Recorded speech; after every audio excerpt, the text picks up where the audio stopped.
జెండా ముగ్గురున్న జెండా వందనం చేసి ప్రేమించు వేరు చేయకుండా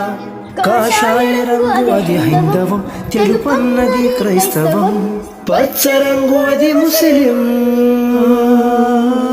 దేవుని నుండి వచ్చిన వారమే మనమంతా ఆ దేవునికి మనమంతా సమానమే నమస్కరించాలి వీరందరినీ సమానంగా చూడాలి వీరందరినీ సమానంగా చూసే నాయకుడే ప్రజల మధ్య ఉండే నాయకుడే ఉన్నాడు